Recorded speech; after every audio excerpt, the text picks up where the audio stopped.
ची जी घटना आहे ती कुठल्या गुन्हेगार संबंधित नाही, तर कुठली क्रिमिनल घटना नाही।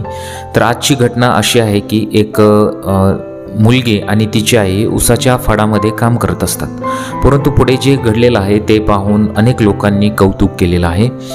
तर असं नेमकं काय घडलेलं आहे आणि ही घटना खरोखरच अनेक लोकांनी पाहिली गेली पाहिजे, अशा घटना समाजात समोर खरोखरच यायला पाहिजेत। तर बघूया नक्की ही घटना काय आहे। त्यापूर्वी तुम्ही चॅनलवर पहिल्यांदा आला असेल तर चॅनलला जरूर सबस्क्राईब करून घ्या। जर तुम्हाला यश मिळवायचं असेल तर परिस्थितीशी भांडवल न करता त्याच्यासोबत संघर्ष करावा लागतो। जिद्द, मेहनत आणि चिकाटीच्या जोरावर स्वप्न साकार करता येतात। याचाच प्रत्यय पाथरी शहरातील लहुजी कॉलनी येथील एका विधवा ऊसतोड मजूर महिलेच्या मुलीने दिलेला आहे। प्रतिकूल परिस्थितीशी झगडत राहिल्याने अखेर यश मिळवत आरती हिवाळे हिची मुंबई पोलीस दलात निवड झाली। विशेष म्हणजे सध्या ती आईसोबत ऊस तोडणीचे काम करत आहे।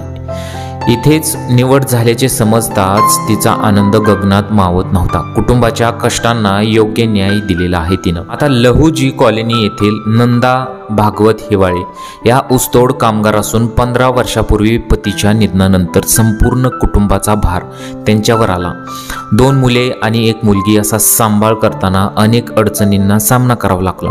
मात्र त्यांच्या मुलीने म्हणजेच आरतीने या संघर्षाला सकारात्मकता दिशा देत आपल्या जिद्दीच्या जोरावर मोठे यश मिळवलेलं आहे।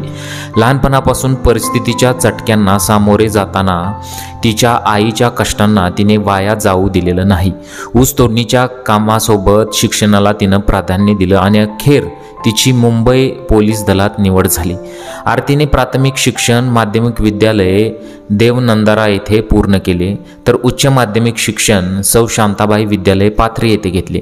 महाविद्यालयीन शिक्षण नितीन महाविद्यालयात पूर्ण झाल्यानंतर ती सध्या शिवाजी महाविद्यालयात जे होती ते पदव्युत्तर शिक्षण घेत आहे। झालं असं होतं पहा की तिची आई आणि ती जी मुलगी आहे ती उसाच्या फडात काम करत होती।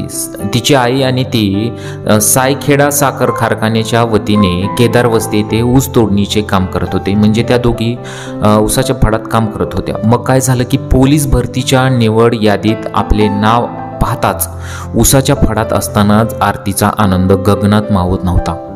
तिच्या या उल्लेखनीय यशाबद्दल उसाच्या फडावरच शहीर चंद्रकांत हिवाळे, राहुल कांबळे, अनिकेत साठे यांनी तिचे अभिनंदन केले। यावेळी आरती हिवाळे आणि तिची जी आई होती नंदा हिवाळे तसेच तिचे चुलते लहू हिवाळे ते देखील तिथे उपस्थित झाले। आरती हिवाळे हिच्या जिद्दीने आणि संघर्षाने अनेकांना प्रेरणा मिळालेली आहे। ही अशी ही मोटिवेशनल घटना आपण म्हणूयात अशी होती। तर तुम्हाला याबद्दल काय वाटतं, तुमच्या प्रतिक्रिया आम्हाला कमेंट बॉक्समध्ये जरूर कळवा।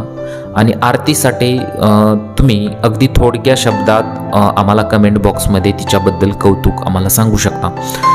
भेटूया पुढील व्हिडिओमध्ये। नमस्कार।